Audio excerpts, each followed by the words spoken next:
Esto es Crónicas del Cuervo, un podcast de mitos, anécdotas e historias del rock. Soy Demián y les doy la bienvenida a un nuevo vuelo. No todas las historias tienen su origen en una experiencia emocionalmente conmovedora, en un momento de felicidad plena, un desamor, problemas en la adolescencia o traumas mucho más profundos. Algunas simplemente fueron hechas para cumplir un contrato, para sacarse un disco de encima, o porque ese día el autor quería escribir algo netamente superficial y sin tanta profundidad. Pero otras tienen un origen más particular. Sucesos extraños, momentos muy especiales o una visita al más allá. Hoy, en Crónicas del Cuervo, abrimos la historia de una de esas canciones, la que empezó con una inyección en el pecho y terminó abriendo estadios. La historia de Kickstart My Heart de Motley Crue y de Nikki Sixx, el tipo cuyo corazón fue encendido 2 veces. Empecemos por contextualizar. A finales de los años 80, Los Ángeles olía a laca y a nafta. El Sunset Strip, el famoso tramo de Sunset Boulevard en West Hollywood, California, conocido por su vida nocturna, había dejado de ser un punto local para convertirse en una autopista hacia la fortuna rápida, la grabación de videoclips y los excesos sin filtro. En ese entonces, el epicentro del mundo no estaba en Washington ni en Nueva York, sino en esos pocos kilómetros de asfalto donde el neón nunca se apagaba. MTV no era solo televisión, era el oráculo, el lugar al que querían llegar todos los músicos para validar su existencia. Y el glam metal había logrado algo que parecía imposible: juntar maquillaje, cuero, guitarras y actitudes de villano en un producto que no solo funcionaba en boliches oscuros, sino también en estadios masivos y pantallas gigantes en todo el planeta.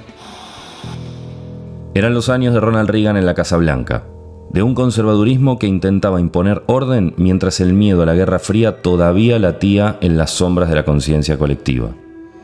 Frente a esa rigidez moral, surgió una juventud que buscaba cortar con todo a través de la música, la moda y la fiesta desenfrenada. En esa jungla de asfalto y palmeras, Los Ángeles no era solo una ciudad, era un laboratorio de la condición humana llevado al extremo. Un lugar donde las bandas competían no solo por sonar más fuerte o tener el riff más pegadizo, sino por vivir más rápido, por mostrar quién podía llenar más el vaso de los excesos. Los boliches legendarios como el Whisky a Go Go o el Roxy eran incubadoras de futuros monstruos del rock, espacios donde cada noche podía nacer una leyenda o consumirse una vida, o a veces ambas cosas en la misma noche. El pelo batido, las calzas de leopardo y los riffs acelerados eran apenas la superficie estética de algo mucho más profundo y peligroso. Un culto al exceso, casi un mandato generacional de vivir permanentemente al filo. Y en el centro de esa tormenta estaba Motley Crue, que desde el comienzo encarnó la estética de la destrucción convertida en el espectáculo más grande del mundo. No se trataba de ser buenos chicos, se trataba de ser los peores y ser los mejores en eso. Para entender la canción, primero hay que entender a la banda. Motley Crue se formó en 1981 con Vince Neil en la voz, Mick Mars en guitarra, Tommy Lee en batería y Nikki Sixx en el bajo. Desde los primeros ensayos fueron un circo explosivo. Sus presentaciones eran legendarias por el caos: maquillaje corrido, peleas en vivo sobre el escenario, incendios accidentales o provocados, y un sonido que, aunque no inventaba nada nuevo, lo empaquetaba todo con la furia justa para sonar como la banda definitiva del Sunset Strip. El arquitecto de este caos era Nikki Sixx, nacido como Frank Ferrana Jr. Su historia es la del sobreviviente clásico del rock. Había crecido entre mudanzas constantes y abandonos emocionales, con un padre ausente y una adolescencia marcada por carencias que forjaron su carácter. Esa historia personal de dolor lo empujó a crear una identidad completamente nueva, una armadura. Un hombre nuevo, una historia nueva y un camino que se construía entre la ambición de ser una estrella y una pulsión autodestructiva que lo perseguía como una sombra. Como bajista y principal compositor, Nikki fue el motor creativo y al mismo tiempo el combustible más inflamable de la banda. Mientras Mick Mars aportaba esa guitarra oxidada y cortante y Tommy Lee sumaba la batería más circense y potente de la escena, Nikki se encargaba de las letras, de la estética visual y de marcar el rumbo de un grupo que parecía armado para ir siempre un paso más allá del límite. En 1983 habían lanzado Shout at the Devil, que los consolidó como un fenómeno de masas imparable. Después llegó Theater of Pain y más tarde Girls, Girls, Girls. Cada uno con su cuota de hits mundiales, polémicas mediáticas y giras que dejaban hoteles destrozados a su paso. Para mediados de los 80, Motley Crue no era solo una banda de rock, era una industria del caos que facturaba millones. Y Nikki Sixx era la figura central de ese doble filo. Un creativo brillante y un hombre autodestructivo. Un inspirador de masas que estaba literalmente al borde de la muerte en cada noche de gira. Esa contradicción es la que finalmente se transformaría en la materia prima de la canción. La noche del 23 de diciembre de 1987 es hoy una historia repetida en todas las biografías del rock, convertida casi en un mito religioso del exceso. Las versiones varían en los detalles técnicos. Algunos dicen que fue en una fiesta salvaje en Hollywood, otros hablan de la casa de un dealer de confianza y otros de un encuentro privado que se salió de control. Pero todos los testigos y protagonistas coinciden en lo esencial. Nikki se inyectó una dosis letal de heroína que su cuerpo simplemente no pudo procesar. Minutos después, su cuerpo quedó totalmente inmóvil sobre el suelo. No respiraba, no tenía pulso. Nikki Sixx estaba clínicamente muerto. La escena fue tan extrema y visual que se volvió leyenda casi de inmediato en el submundo de Los Ángeles. Según relata Nikki en The Heroin Diaries, su cruda autobiografía, la salvación llegó de la mano de la casualidad más extraña del rock. Un paramédico que resultó ser fan de Motley Crue lo reconoció mientras lo subían a la ambulancia. Tras varios intentos frustrados de resucitarlo con métodos convencionales, el paramédico, en lugar de rendirse y declarar la hora de la muerte, decidió jugarse el todo por el todo. Aplicó adrenalina directamente al corazón. La famosa y brutal inyección en el pecho que años después veríamos reiteradamente en series y películas. Otras versiones indican que fueron necesarios 2 intentos, es decir, 2 inyecciones. Lo cierto es que después de unos minutos que parecieron una eternidad y contra todo pronóstico médico, Nikki abrió los ojos. Había cruzado la frontera y había vuelto para contarlo.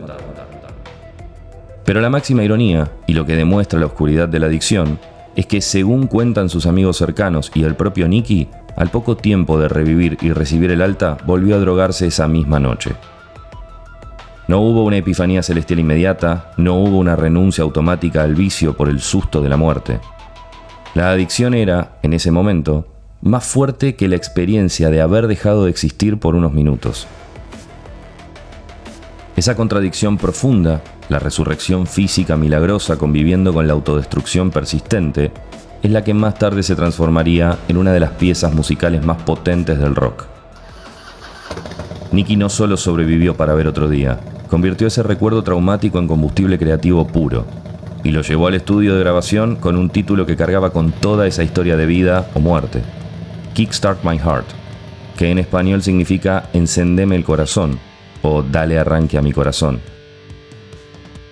Unos meses después de aquel incidente, la banda se encontraba trabajando en Dr. Feelgood, el disco que buscaba consolidarlos definitivamente como los reyes absolutos del rock de estadio y limpiar en parte su imagen de banda caótica para mostrarse como profesionales maduros. Fue en esas sesiones de grabación, bajo la vigilancia del productor Bob Rock, cuando Nikki transformó su resurrección en una canción que definiría una era. Todo en el tema está diseñado para transmitir esa sensación de arranque súbito. El riff inicial de Mick Mars no suena a una guitarra convencional, suena a un motor de alta cilindrada poniéndose en marcha. Tommy Lee, por su parte, marca una batería galopante que suena como una persecución a alta velocidad en una autopista sin salida. Y Vince Neil le da voz a una letra que oscila magistralmente entre la confesión personal cruda y un humor negro muy propio de la banda. Encendeme el corazón, dale arranque. Fue el mencionado productor Bob Rock quien pulió cada arista del sonido para convertirlo en un éxito radial masivo sin perder la mugre del rock de calle. Cuando el disco finalmente salió a la venta en 1989, Kickstart My Heart se convirtió de inmediato en el centro energético de su repertorio y en un himno generacional. El videoclip fue una pieza fundamental de esa consolidación. En esa época, los videoclips eran casi más importantes que las propias canciones para vender una imagen. Y el clip de este tema lo tenía todo. Imágenes de deportes extremos mezclados con tomas de la banda, ya consolidada, tocando la canción en el histórico Whiskey A Go Go. El público enardecido, una puesta en escena que transformaba la anécdota oscura de la sobredosis en un espectáculo de entretenimiento para las masas. En vivo, la canción era una descarga eléctrica pura. Luces estroboscópicas, fuego real en el escenario, solos de batería giratorios y el público explotando en una catarsis de energía. Lo más curioso es que la canción trascendió las fronteras del rock. Empezó a aparecer en películas de acción, publicidades de marcas mundiales, compilados de deportes extremos y hasta carreras de autos de NASCAR. Kickstart My Heart terminó funcionando como el soundtrack universal para cualquier situación que requiriera expresar adrenalina pura. Para Nicky era un recordatorio personal de su mortalidad. Para el resto del mundo, se convirtió en una excusa perfecta para vivir la fantasía del límite desde la seguridad de los auriculares. Ese contraste entre mito personal trágico y el consumo colectivo festivo es lo que mejor define el legado de esta canción. Con el paso de los años y ya con la perspectiva que da la sobriedad, Nikki Sixx habló abiertamente de su proceso de recuperación, de las recaídas dolorosas y del camino largo de rehabilitación que lo llevó a convertirse en un sobreviviente real y no solo en una caricatura del rock. Fundó el proyecto 6am, escribió el bestseller de Heroin Diaries y empezó a dar entrevistas profundas en las que reconocía una verdad incómoda.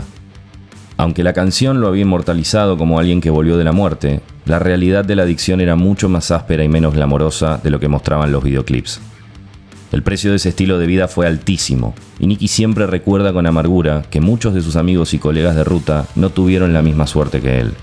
Motley Crue siguió adelante con su carrera de idas y vueltas, con giras de despedida que nunca fueron del todo ciertas y reuniones que siempre encontraron a un público fiel dispuesto a pagar por un poco de ese peligro de los 80.